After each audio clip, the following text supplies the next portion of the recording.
you might have heard that the noon whistle in Fort Atkinson just blew, and so it's my cue to say that this is Steve Larson of the Hordes Dairyman staff up here in Fort Atkinson, Wisconsin, welcoming you to our February webinar.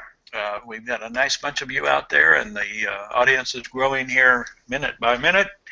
And so this is my opportunity to thank you again for your participation and your interest, to greet Dr. Mike Hutchins down at the University of Illinois, our co-host, and good friend, and his sidekick, Jim Baltz, down there as well. So with those comments, I will call on Mike Hutchins to get us going here and kick off today's webinar, which introduces our presenter on the webinar, Getting the Most Bang for Your Vaccination Dollar. And in our sponsor today, we appreciate the Dairy Calf and Heifer Association. So Mike, it's all yours. Thank you very much, Steve, and it's my privilege and honor to introduce our webinar presenter here, Amelia Woolums. She is a 1988 graduate of Purdue University in the veterinary college over there. She then had internship at Kansas State and residency in Saskatoon, Canada, of all places. She then went back and finished up her PhD at the University of California in Davis, where she studied BRSV in dairy cattle. She is a diplomat in the American College of Veterinary Internal Medicine and the American College of Veterinary Microbiologists. Currently, she is a faculty member in the Department of Pathobiology and Population Medicine at the College of Veterinary Medicine at Mississippi State University. So it's a very pleasure to have her on our line today, and as Steve indicated, your topic, Amelia, we'll turn the program over to you, and welcome to our webinar series. All right. Well, thank you, gentlemen, very much for having me. I'm so delighted, really, to participate. The webinars look fantastic, and Hordes Dairyman is such really an awesome institution. I remember looking at Hordes Dairyman when I was a pre-vet student working in the vet clinic, just hoping to get to vet school someday. So really very proud to be a part of this webinar series, and happy to talk to you about something that I really enjoy talking about quite a lot, and that's vaccination. And I've tried to take it easy on the slides. You know, some of us professors go kind of crazy when someone asks us about something we're interested in, and maybe a little bit of information overload occurs at times. But I really want to try to just cover a few concepts and hopefully have time for some questions at the end. So we'll keep moving here. And I will say that we are going to talk about vaccination today, but when we vaccinate, we are trying to stimulate the immune system. And so we've got to just say a few words in honor of the immune system, which is really a marvelous system. And we and every other living thing, including the calves in this barn here, have an immune system that helps defend us against the bacteria and viruses and parasites and molds and yeast that can take over our body and end our life. When we vaccinate, we are trying to specifically control the immune system to help the calf stay healthy. So we're going to start out with a little bit of talk about the immune system before we launch into vaccination. And so we're going to begin, though, with a poll to see kind of how our audience is feeling about their knowledge of vaccines and immunology. So let us know right now. Poll is open, it looks like. Is your knowledge of immunology and vaccines very basic, average, more than the average bear? You know so much you should be teaching it, or you're a world expert. So go ahead, let us know, guys out there, guys and gals who are listening, how you feel about your knowledge of vaccines and immunology. And this will give me an idea of how much detail to go into on some of these subjects. Well, Amelia, I think we're off and running here, Steve. How are you going to vote, Steve? Well, I tell you, my knowledge is pretty basic, so that's where I would vote. I know that immunology seems to have a language all its own, and so that's kind of where I would go. I also know quite a few veterinarians, and immuno, as they called it, was rarely one of their favorite classes when they were in vet school, but maybe that's not accurate. Maybe Amelia can comment on that when she has a chance. But anyway, I'm pretty basic. Mike, how about you? Well, I'm going to go very basic as well. I'm not sure I'm even average as far as that goes. But we're going to close the polls here because we've got all the Democrats have voted, so we can close the poll, and I'm going to share it. And Amelia, what do you think? All right. Looks like we've got a nice mix of audience knowledge out there. Everything from very basic to more than the average bear. I like to see that. I like to see some confidence in your knowledge. A little bit in the population of know so much I should be teaching it, no world experts yet. So I hope you'll find that the webinar today has a little bit of information for all of you.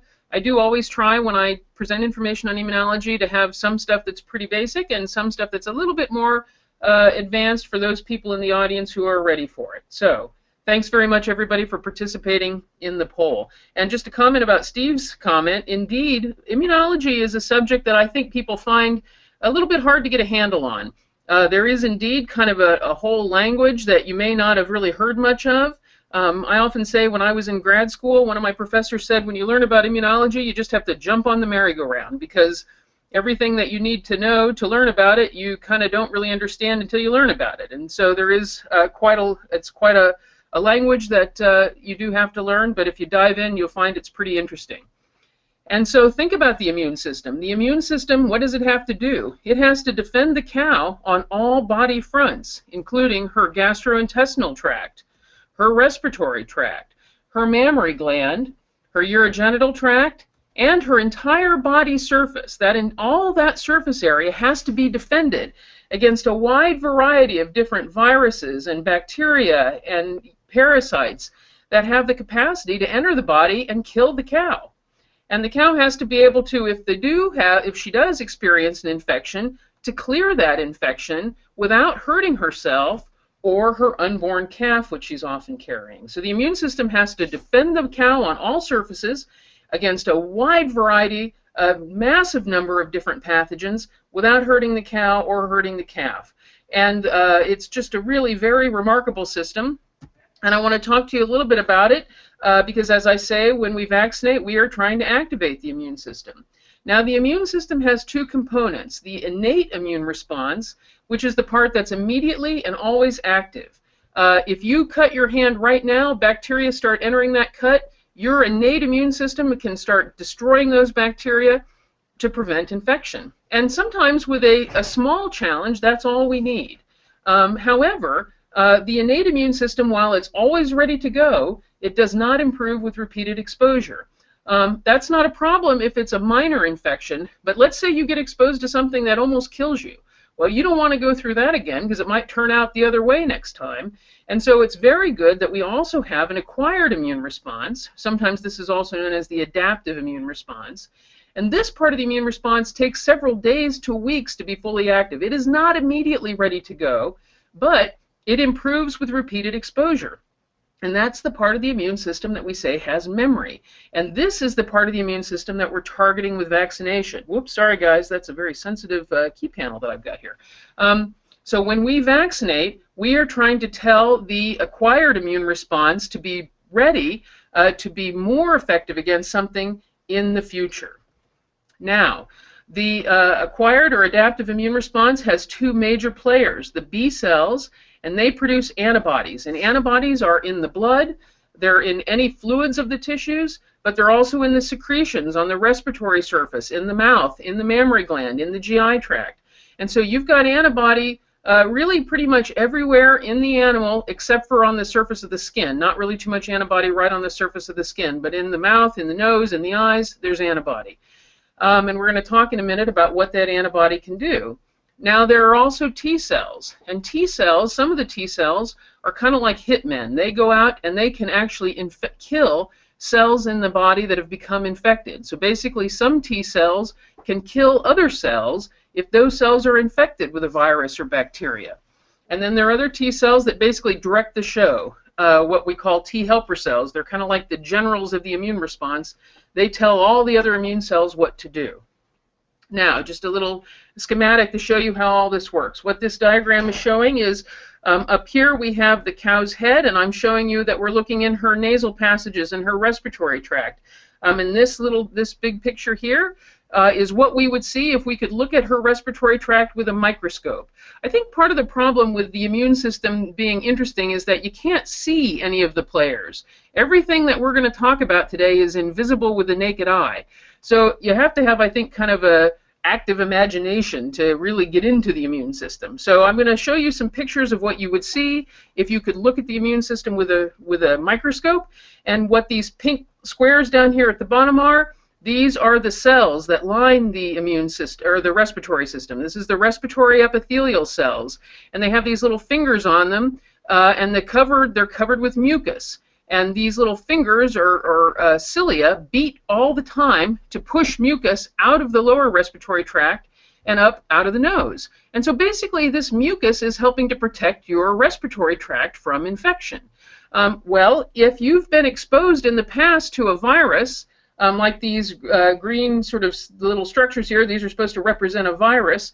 If you have been exposed in the past to a virus, you will have antibody in the secretions on your respiratory surface. And that's what these red structures are. These are antibody molecules.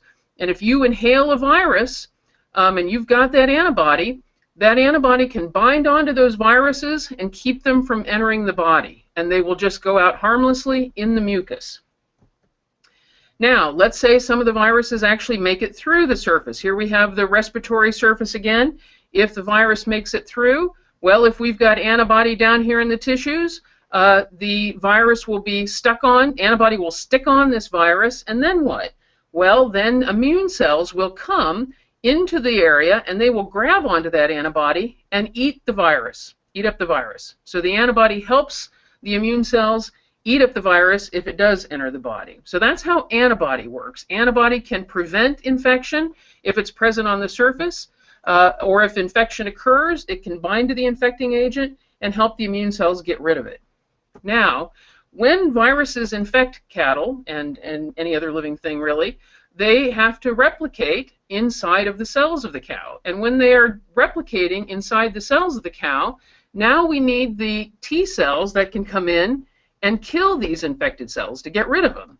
And when you have one T cell that's activated, it's going to tell other T cells to come in. And they're going to also be able to kill other infected cells, and more of them will divide and be ready to fight off any infections in the future. So this is how the antibody and the T, which is made by the B cells, and the T cells help to prevent infection or to fight off infection if it occurs. So why does all this matter for a vaccine lecture? When we vaccinate, we're telling the immune system to make more B cells and more T cells against the things that are in the vaccine. The B cells will then make antibody to whatever is in the vaccine, so the cow will have antibody to do the things we've just discussed antibody can do in the future, and the cow will also make T cells that are then primed to kill whatever is in the vaccine. And so when the calf or cow is later exposed to an infectious agent, they've already got B and T cells that are ready to fight it off. And so that's how vaccination is supposed to work. Now remember, when the calf is born, that newborn calf that comes out of the cow, it has no antibody at all, really, to speak of. And that is true unless the calf is infected in the last trimester. In the last trimester, the calf does have some capacity to make antibody if it gets infected. But if it's not infected, which is what we want, we don't want the calf to be infected before it's born, because that could kill the calf or make it sick, the calf doesn't have antibody.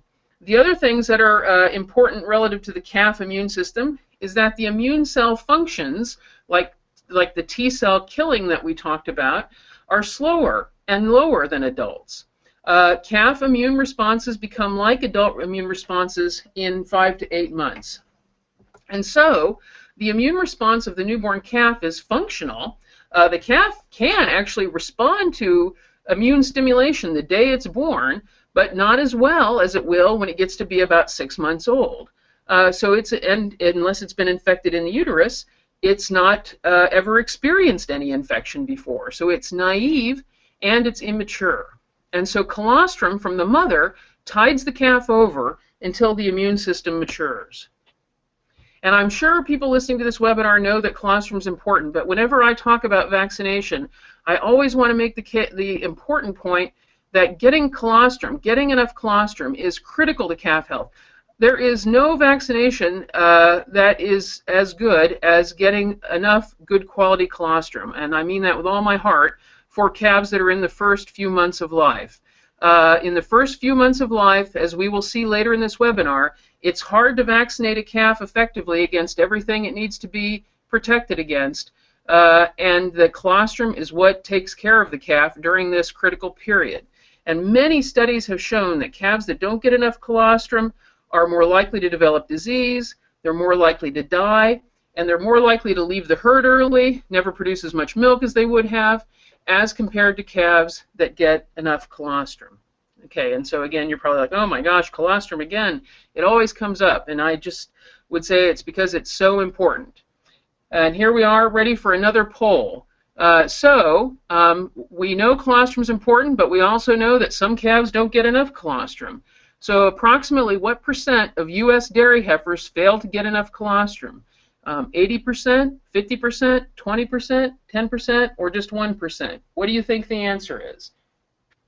Wow. Oh, I know that it's not as high as it should be, Mike. Is it 50% or 20%? I think I'm going to just go with 50, being a little bit optimistic there, but that's my vote. And now to be just cover our bases, Steve, I'll take 20. That way we got them both. We got them both covered. One of us got to be wrong, and one's got to be right. By the way, we're up to 73%. I tell you, that New Hampshire voting just gets people all excited. Well, we're trying to get these preliminaries over with, so that's why they're voting early and often and fast. Oh, well, I can't wait to find out what the answer is. Here we go. Here are the results. And the most, let's see, 42% of the respondents said that 50% of calves fail to get enough colostrum, closely followed by 40% of respondents saying that 20% fail to get enough colostrum. Then there are the pessimists, the 9% of pessimists who think that 80% of calves fail to get enough colostrum. And then the optimists up there at 10% thinking, or 8% thinking that 10%, and then 2% thinking 1%. Boy, that was pretty confusing, wasn't it? Let's just go ahead, and I will show you the answer on the next slide. This table shows data from the National Animal Health Monitoring System, NAMS. As you may know, every 5 years the USDA surveys producers that have animals in all the sort of leading agricultural species. So this is from the Dairy NAMS survey, the one done in 2007. And they actually, in addition to asking questions of the producers, they went out and collected blood from heifers on many dairies representative of the United States, and they measured the IgG level, which told them how much colostrum the calves got, and the calves were then categorized as excellent, adequate, or failure. And what they found was that 19% of the calves had failure of passive transfer, failure to get enough colostrum. So about 20% of U.S. dairy heifers, and that doesn't sound so high, but when you think that it's 1 in 5 cows is going to fail to reach her potential. She may die early, and she's very likely to get an infection because of inadequate colostrum. That shows us that we do still have some work to do. And there was a NAM survey in 2012. This is such a nice table. I like to use it in presentations, but it found basically about the same, not a lot of improvement. So this is an area we always need to keep working on. Again, before anything else, before any vaccination can do any good for the calf, excellent passive transfer is required to establish the basis for strong calf immunity. Now, what about vaccination? That's what we're here to talk about. And there are quite literally many dozens of vaccines for different things that cows could be infected with on the market, and it can be kind of overwhelming to figure out which you should use and when. Just a reminder as to why we vaccinate. So when an animal gets exposed to a vaccine for the first time, what we see in their blood is that their antibody titer, made up of IgM and IgG, which together make up mostly the total IgG, goes up a little bit, and then it goes back down. And IgM is the biggest proportion of that antibody in the first response, the primary response. Look what happens when we boost. The response is more than double. It's quite a bit more than double often, and this is because of the memory. This is the memory response that we were talking about, and the antibody is made up mostly of IgG. And this is the reason we vaccinate, to get our antibody concentrations up so the cow has all the benefits that we talked about earlier from antibody. Now, what about vaccination of calves when they have maternal antibody?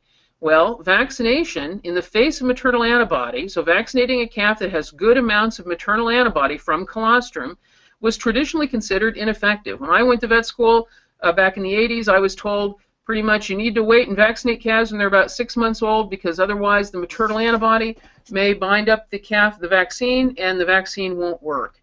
And the reason people thought that this was true is because if you have an animal that didn't have maternal antibody, so the titer was very low, the antibody titer was low, and you vaccinated that animal, the titer would go up a little bit, and if you vaccinated the animal again, it would go up quite a bit more, exactly like in that figure we just looked at.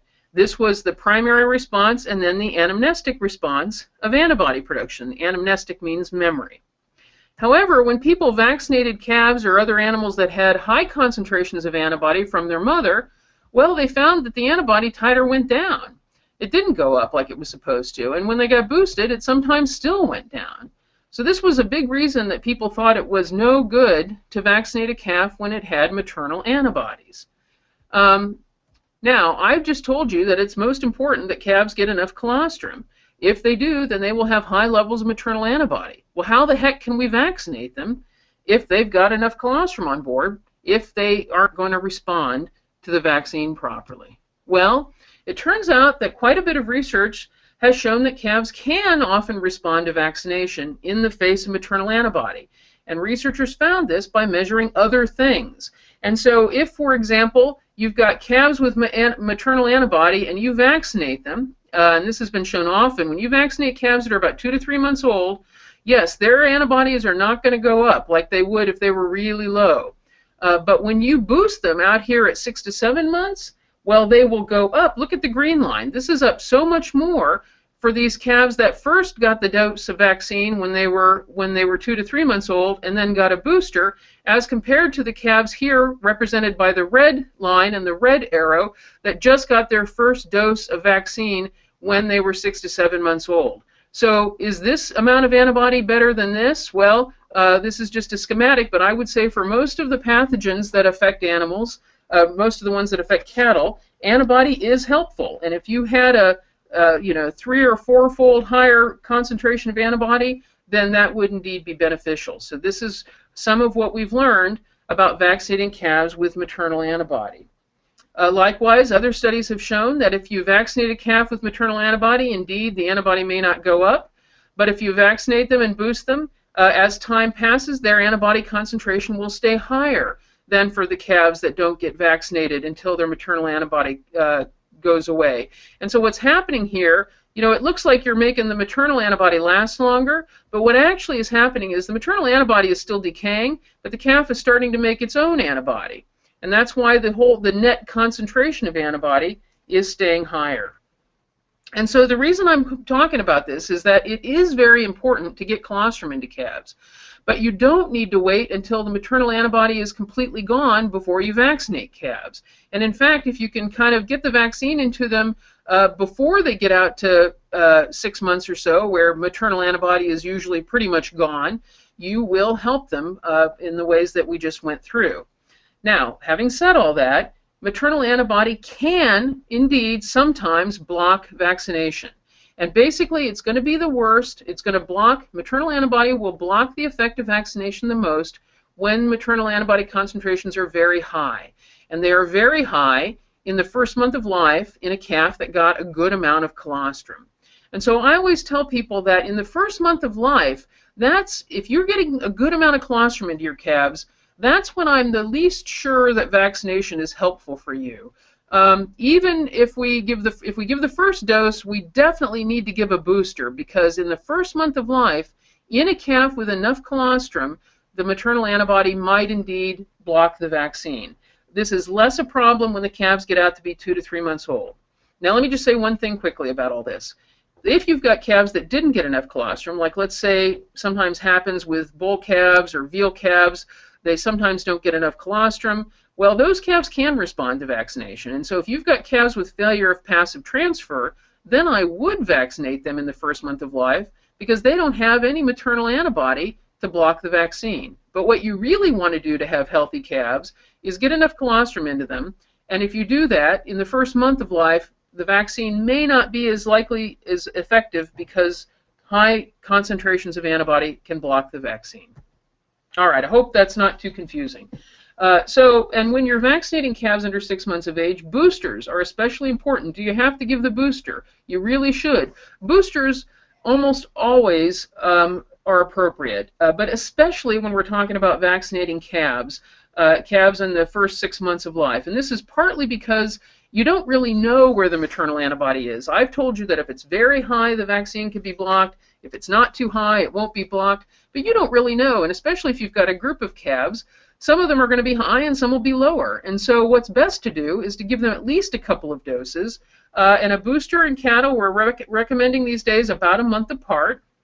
More than that might be counterproductive. You know, a few years ago it was kind of in vogue to vaccinate dairy calves, oh gosh, 5 or 6 times before they were 4 months old. And I always wished I could have done some research on that. I don't know if people are still doing that. Maybe they are. And you know, your veterinarian knows your herd best. I'm going to emphasize that a lot. So if your vet has told you to do something, you know, it's important to consider that your vet knows your herd best. But I would say that just generally speaking about vaccination, we don't have good data to show us whether multiple vaccines, like giving 4, 5, 6 doses of the same vaccine, is really helpful. Here's another important point I want to make to you. Remember I said at the beginning that when we vaccinate, we're trying to stimulate the adaptive immune response, and that takes time to respond? Well, so if you're trying to protect the calf against disease with vaccination, try to get a booster into them, and try to make sure the booster is given 2 to 4 weeks before you expect disease to occur. All right, now what about intranasal vaccination? Intranasal vaccination is putting the vaccine, squirting it in the nose to induce respiratory immunity.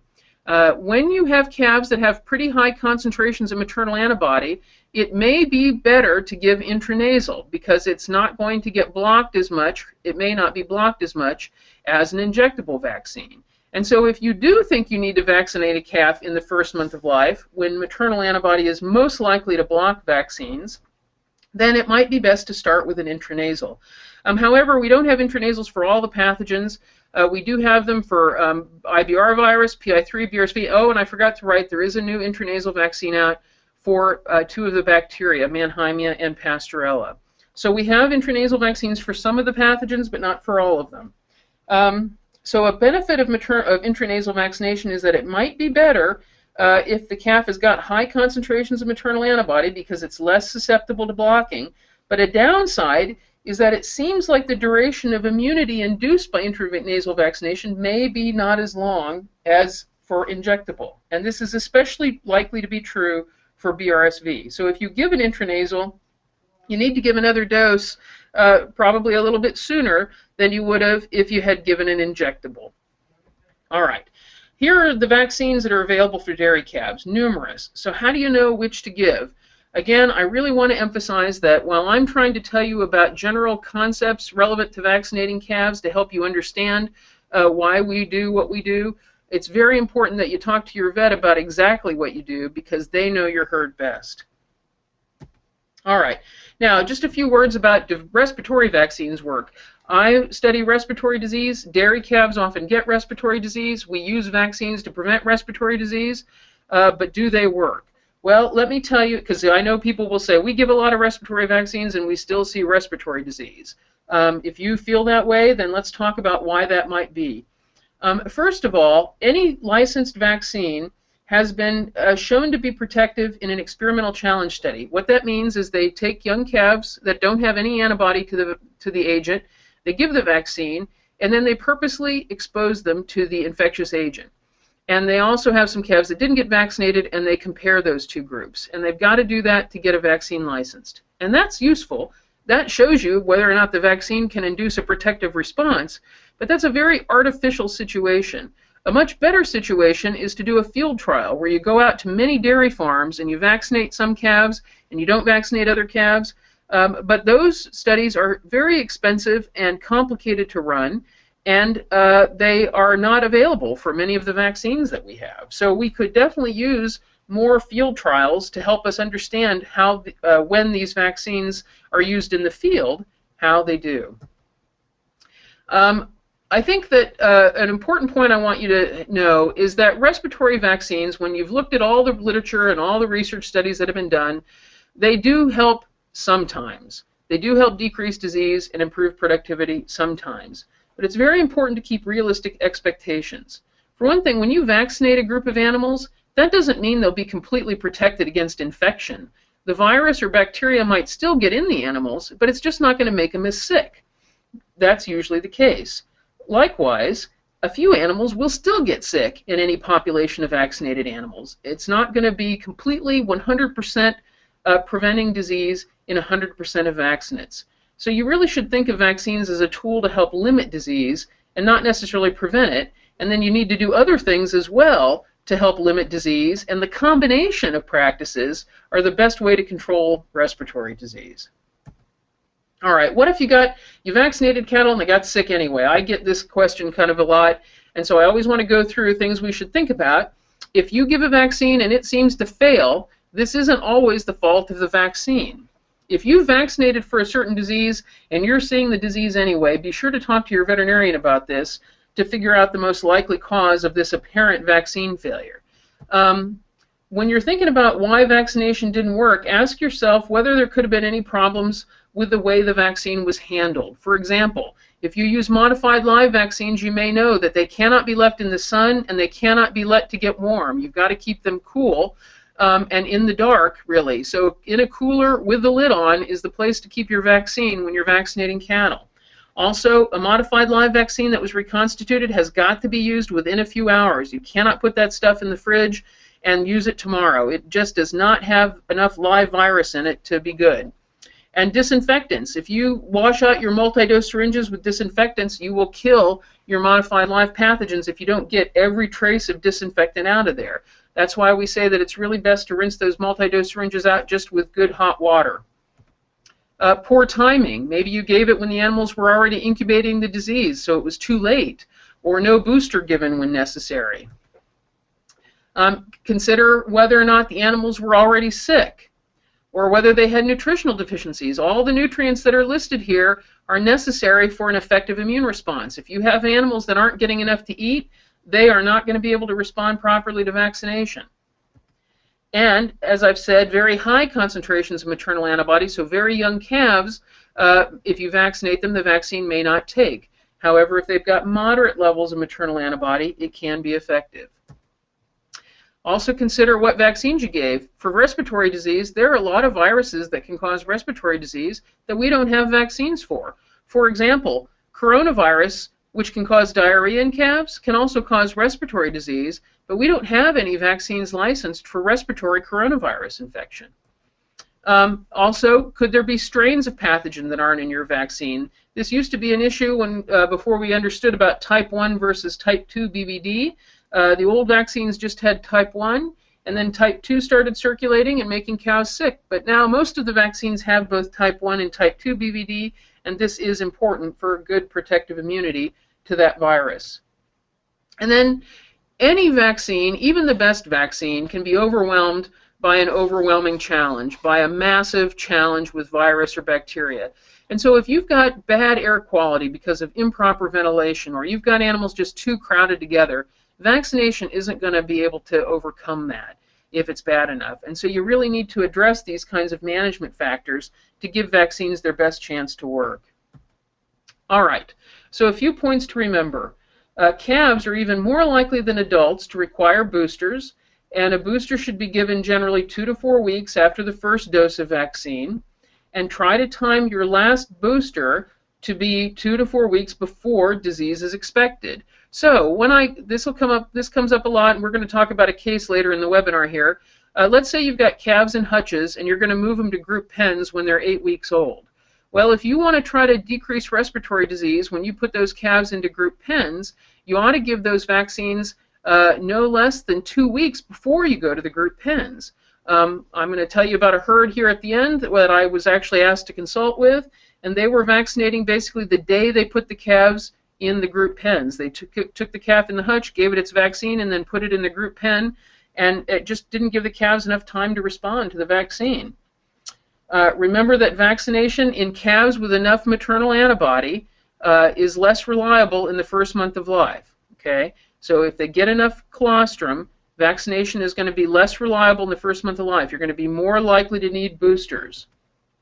And if you are vaccinating in the first month of life, intranasal may be more effective, but immunity from intranasal vaccines may not last long, and so you need to give the next dose a little bit sooner than you might have if you gave an injectable vaccine. All right, so here's the case, in fact, that I was going to end up with.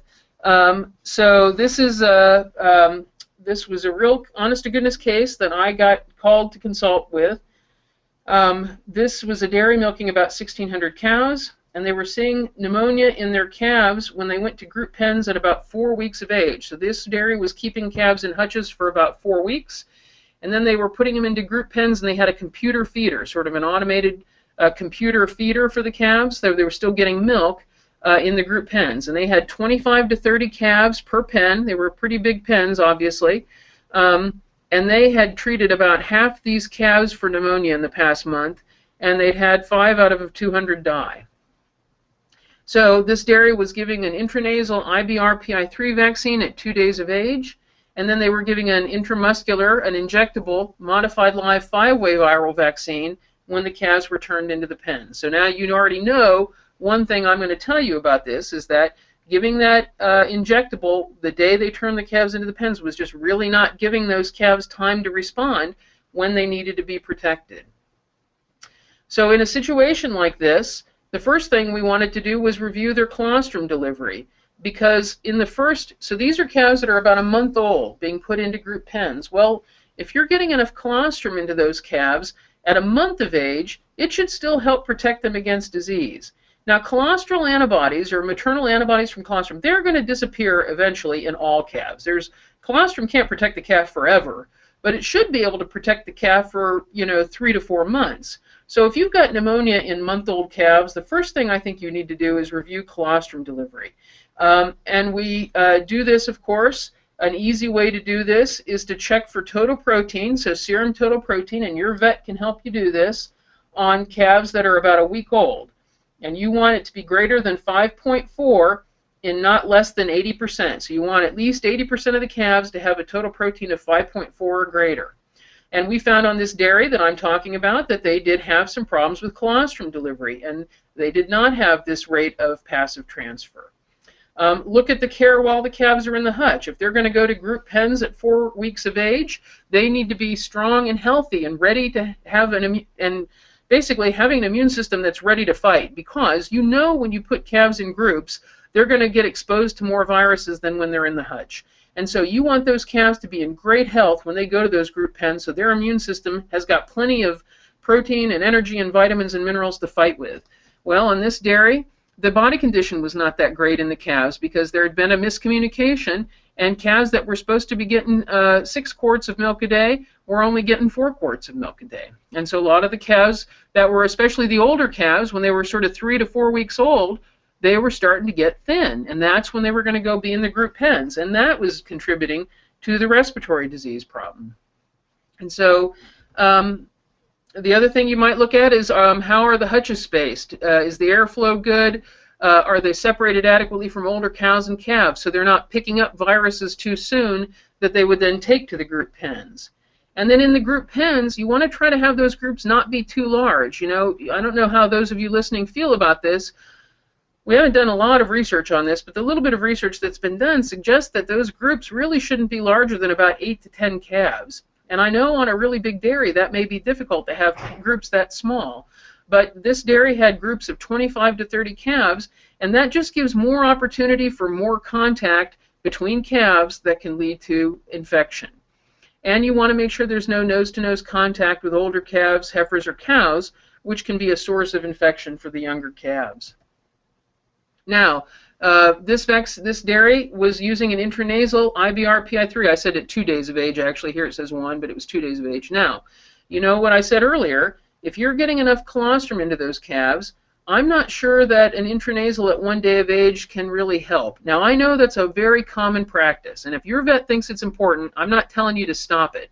I'm just saying that I'm not positive. I haven't seen good data published that a vaccine at 1 or 2 days of age in a calf that got enough colostrum is really helpful. I think that the colostral antibodies might bind up that vaccine, but we don't know because it really hasn't been looked at. You might have data from your farm that suggests that a vaccine that early helps. Personally, I would move that vaccine out a couple of weeks because I think the intranasal is more likely to do good when the calf's about 2 weeks old than when it's 2 days old. But remember, it's not going to protect for long, and the vaccine they were using just had 2 of the viruses in it. Now we do have intranasals that have other pathogens, and so I would add those in, especially BRSV, which is very important for dairy calf pneumonia. And then these folks were given the injectable 5-way when they moved the calves to their group pens.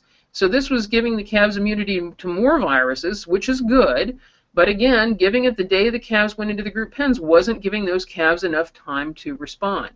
And remember I said that the calves ought to get their last dose of vaccine no less than 2 weeks before you expect them to get sick. So they should have been given this injectable 2 weeks before they went to group pens.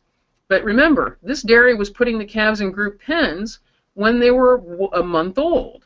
So 2 weeks before that is going to be the calves 2 weeks old. And maternal antibodies, if they're getting enough colostrum, should be very high and might block the value of vaccination that early. In fact, I would suggest that an intranasal at 2 weeks might be better if you've got to try to protect calves when they're a month old. And then I would consider maybe giving another intranasal right before they go into the group pens. Because if you give an intranasal vaccine, I've said to you over and over again, you need to get it in 2 weeks before. But if you're going to be exposed to respiratory infection, let's say you can't do it 2 weeks before because it's too late. The time's already passed. The calves are going to get moved tomorrow. Should you vaccinate or not? Well, I would say that in that case, you might give an intranasal vaccine because the intranasal is going to cause an immune response right there in the nasal passages where the viruses and bacteria are first going to enter. And that may help the calf faster than 2 weeks. You know, it may be, if you're going to give a vaccine and you don't have much time, try the intranasal route for respiratory diseases at least. And an important point here about this case is that it's hard to prevent respiratory disease at 1 month of age with vaccination. And this is because if you've done the right job with colostrum, antibodies from colostrum are going to be really high, and that may block vaccination. The other thing is the calf's immune system, remember, it's naive and immature. It's kind of slow to get going at the beginning. The calf doesn't really have time to develop an immune response following that vaccination. And so when you're seeing respiratory disease in very young calves, and so I'm talking about calves that are a month old or a little bit younger, really vaccination can't really help those very well. You need to usually focus more on management.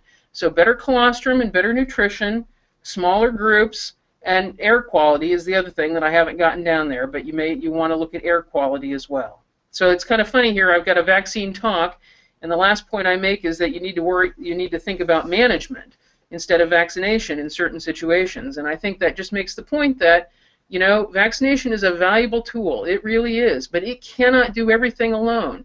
It needs good management to help as the best that it can. All right, so now here's our last poll. What's the best way to know which vaccines to give to your calves? Do you just look it up on the internet? Ask your neighbor? Call your mother-in-law? She always tells you what to do anyway? This webinar, of course, you've learned all you need to know about vaccination from this webinar? Or do you want to ask your vet who knows your herd and the diseases your calves are likely to encounter? Well, Mike, I think she's sort of helped us answer that question. I think that the role of the local veterinarian probably is pretty important. Well, you just don't know my mother-in-law, I tell you. Oh, is that right? She's pretty authoritative, eh? Yes, ma'am. I tell you, just snap to attention and do it. You don't question a thing as far as that goes. Yes. Well, we've got 85% of the vote in, so I'm going to close the polls here Boy, that's because quick. it looks like we got all the Republicans are in here and show the results. And Right. Amelia, what do you think? Looks like people did get the message that they need to ask their veterinarian. I do hope that this webinar gave you a little better understanding of what vaccines or how you use vaccines, why you use vaccines, and how you may be able to use vaccines more effectively. So, yep, you guys got it right. You want to talk to your vet about exactly which vaccines to use and when to give them. And so that's the end of my presentation. I want to thank Kip Carter at the University of Georgia who made those animations we started out with. And I'm very happy to take any questions if you guys are ready for them. This is Steve Larson again, stepping in here to thank you very much for doing a wonderful job today. Very well stated, very well illustrated, and very logically presented, and we appreciate it very much. Nice job, and I'll be looking forward here. We do have some questions that Mike will be mentioning to you, and I look forward to that. We want to take this opportunity to thank the Dairy Calf and Heifer Association for their support of today's webinar, and also, as is indicated there, we should be aware of their annual conference coming up in Madison, Wisconsin in April. Looking ahead here, yes, before we get to the questions, March 14th, our webinar, Dr. Mike Brook down at Kansas State University will be talking about avoiding heat stress. Mike's one of the foremost authorities on that topic, and we're looking forward to that, and the sponsorship by Dairy Nutrition Plus. And then looking just a bit further ahead, Dr. Bill Weiss, popular presenter from Ohio State University, the Ohio State University, be talking about targeting our rations for our different milking groups, and Kuhn North America is going to be the sponsor of that. With those comments, Mike, what's in the question bag today? Yeah, we have lots of great questions, Amelia, so hang on, and here we go. The first one is one of those political questions, and that says, you know, with electronic computer milk feeders, usually one unit will handle 25 calves, but you're suggesting groups of 10, which means you'd have to have you have to have more feeders. What's your suggestion on that? Well, you know, I think it depends on whether you're having a serious problem with respiratory disease. If you've got your calves in groups of 25 eating off of one feeder and you're not really having very much trouble with respiratory disease, then I wouldn't worry about it. But if you're having a lot of respiratory disease, like the dairy that I described, you've got some calves dying maybe, then I think, you know, I understand those computer feeders are expensive, but I just want to make sure people understand that we do have some evidence that larger groups are going to make respiratory disease a bit worse. And so if you're trying to take care of respiratory disease in young calves, then that group size is something that you might want to address if at all possible.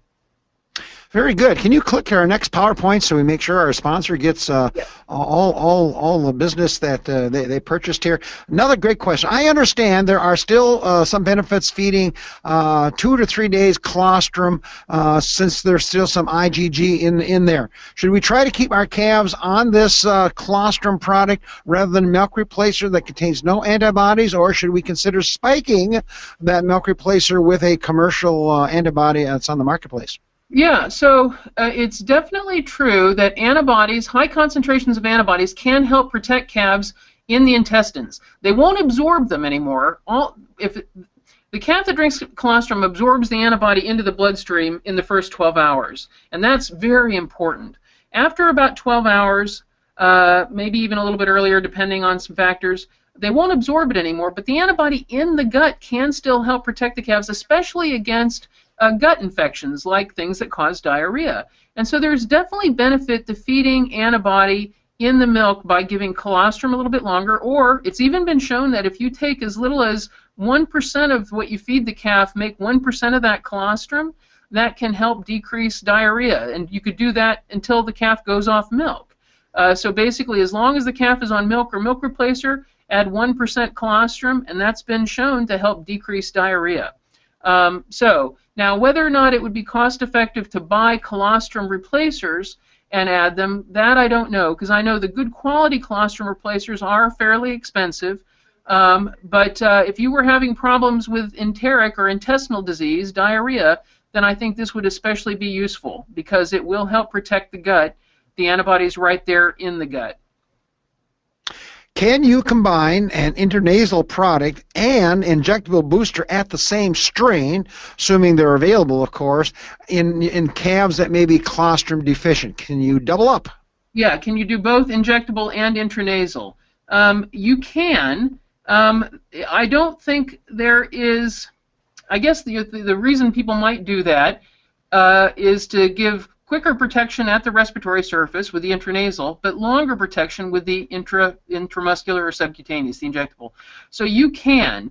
It may be better to give the intranasal right now and then just come back in 2 weeks and give that injectable because you've given the intranasal will boost some systemic immunity, or excuse me, the intranasal will prime some systemic immunity, and then you will boost it if you give the injectable a couple weeks later. If you give them both at the same time, you're not going to have the boosting effect. You're going to have good priming, that's the first dose, but you won't have any boosting.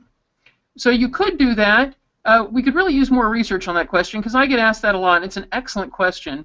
But I think that given what we know now, it might be better to do the intranasal now and then come back in 2 to 4 weeks with the injectable. Okay, I follow up on that line of thinking. Should I, if I'm especially a smaller herd size, should I be checking the blood levels before I decide strategies with my vaccination program?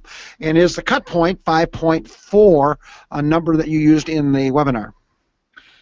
So 5.4 at a week of age there's a little bit of variability in what experts recommend, and I do look to some of my colleagues who've done a lot more research specifically on this, but 5.4 is what some of my colleagues have recommended in at least 80%. And so I guess if the question is, if I'm checking total proteins and I'm finding that, say, 90 to 100% of my calves are 5.4 or greater at a week of age, then do I just hold off on vaccinating until after a month of age?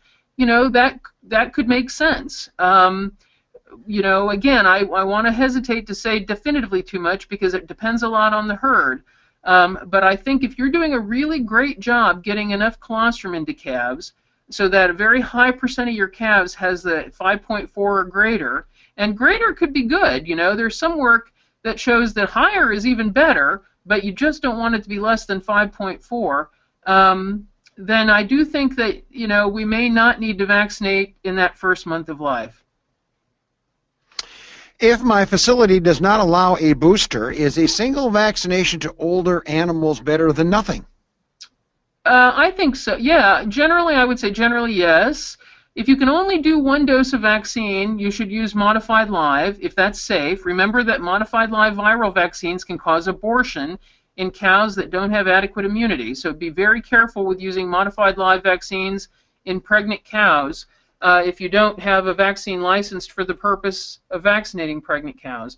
But anyway, so in an older animal, let's say an animal, you know, 6 months of age or greater, I think 1 dose of vaccine is better than nothing. But you should use modified live if you can do that safely. And just remember that, you know, annual vaccination at least is good. You know, for example, BRSV. I've been called for outbreaks of fatal BRSV in adult dairy cows. And in one of these herds where this was happening, the producer said, well, we didn't think cows had to get vaccinated for BRSV. Well, it turns out cows can get sick and die from BRSV. Plus, BRSV is very important for calves, so their colostrum, the cow colostrum, should have high concentrations of antibody to BRSV, and you will ensure that if the cows get vaccinated every year. So I guess what I'm saying is if you're only going to vaccinate once, use modified live if you can do that safely, but try to get the cows a booster every year because cows can get sick from things if their immunity wanes. Fantastic. Can antibodies from one vaccine block the effects of another vaccine in the same manner that maternal antibodies can block the effect of vaccines? Interesting. These are really great questions, by the way. Okay, so if you give a vaccine against, let's just say IBR virus, and you give another IBR vaccine, a different brand, the first vaccine, yes, might have antibodies that would block the second vaccine. If we're talking about giving the same virus twice, just 2 different brands of vaccine. Now, having said that, some viruses vary a lot more than others. IBR is a virus that doesn't vary very much. BVD is a virus that does vary a lot. So if I give dose of BVD vaccine brand 1, and then I come back later and give brand 2, if they're two different BVDs, then you may not have blocking from brand 1 against brand 2. Now that's if the question was referring to if I vaccinate with the vaccine containing the same virus, different brands of the same virus. So I guess the kind of to clarify that answer, it's like, yes, you might have blocking. That would be a biggest problem if it was close together and if the virus didn't vary very much. Now, what about different vaccines? There is a little bit of work, for example, showing that if you give a vaccine against IBR and a vaccine against Mannheimia, which is one of the bacteria that's really important for causing respiratory disease, the modified live injectable IBR can decrease antibodies to the Mannheimia vaccination. So it looks like there is a little bit of evidence, not a ton, but a little bit, that modified live IBR vaccine given by injection can suppress a little bit the response to the Mannheimia vaccine. And so others have looked at intranasal, and if you give intranasal IBR at the same time you give Mannheimia, then we don't seem to see that effect on antibodies. I hope that helps. Oh, it helps. Yeah, the really bad news is you're losing ground here, just so you know that. The next question has to do, what is the best moment of the year to vaccinate adult animals? In other words, irregardless of stage of lactation for respiratory disease and comment. So he's asking if I'm going to do it just once a year, and I'm going to do them all at the same time, what is your take on that? All right, that's where I'm really going to send you to your vet, because it depends is really the best answer. It depends on, you know, the way your cows are managed, the reproduction cycle, your sort of ration, your nutrition. When is disease most likely to occur? Have you noticed any disease? If so, when's it likely, or when's it happening? I think the time of year to vaccinate depends on so many different variables, the best time of the year. It depends on how the cows are producing, what the cows are being fed, whether new animals are coming into the farm or not. If they are, when that's happening. Has any disease been seen? That's where I would really send you back to your vet. Okay, what about a question about the stress of vaccinating on these naive animals? Is that a concern? Extra energy, a response to the vaccination, going off feed, reducing dry matter intake? Yeah. Okay, good question. When you give a vaccine, you are telling the immune system, make more B cells, make more T cells, and that takes protein, energy, vitamins, and minerals. So yes, you are putting a demand on the animal's metabolism. And I think that animals that are already sick or very stressed probably don't need that extra demand. I really wonder about vaccinating animals that are very highly stressed.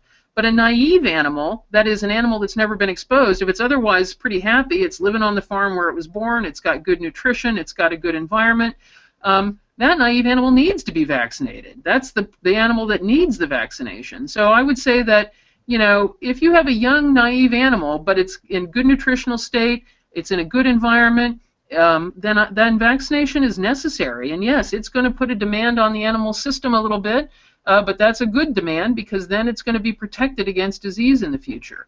However, if you bring in a bunch of heifers and they've been shipped, say, 20 hours, and half of them have already got a fever because they're about to break with respiratory disease, I would not vaccinate in that case. Now, that's something vets might disagree with, okay? Vaccinating a group of sick heifers on arrival, some vets think that vaccination can stop an outbreak. That's a different question, and that's something I really want to do some research on because maybe it can, I just haven't seen any proof of it. But if you're vaccinating those heifers to try to protect them in the future, then I don't think you should vaccinate those sick heifers that just got off a truck from a 20-hour trailer ride. Does that make sense? Yeah, it sure does to me. I'm sure it does to our listeners as well. We had 3 or 4 other questions, Doc, but I think you've answered them, but let me go through them very quickly. Does a nasal booster vaccine give a longer immune response? Probably shorter. Probably. We need more research, but the little bit of information that we have suggests it's probably shorter than injectable. And faster but shorter. Okay. Does it make sense to vaccinate at intranasal at 5 days of age? That, I think, could be better than 2 days of age, but we really don't have the data to know for sure.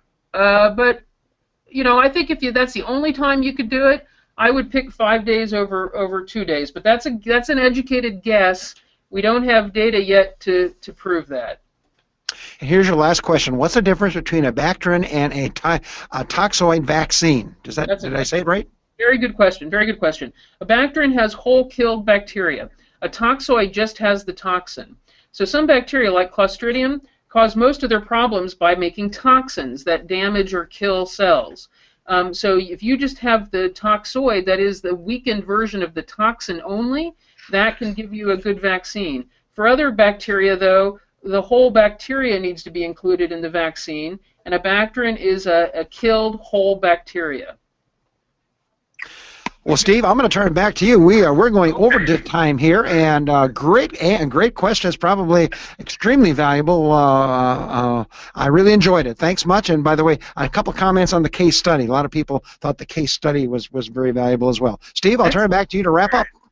Well, thank you, Mike. I agree. The question session was very good.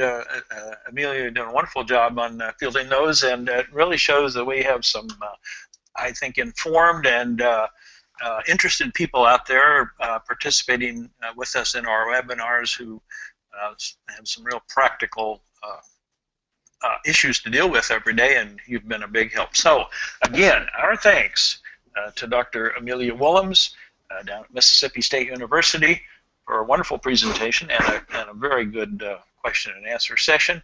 Also, thanks to the Dairy, Calf, and Heifer Association for their support today. Thanks also to Dr. Mike Hutchins, our co-host down at the University of Illinois, and his partner down there, Jim Baltz. And thanks to all of you who are with us. I hope to have you back March 14th. Mike Brook, Kansas State University, avoiding heat stress. And in April, looking ahead a bit, targeting our rations for our various milking groups, Bill Weiss at Ohio State University. And thanks again for all of you who were with us, and we hope to have you back on future webinars. So this is Steve Larson up here at Hordes Dairyman signing off for another monthly webinar.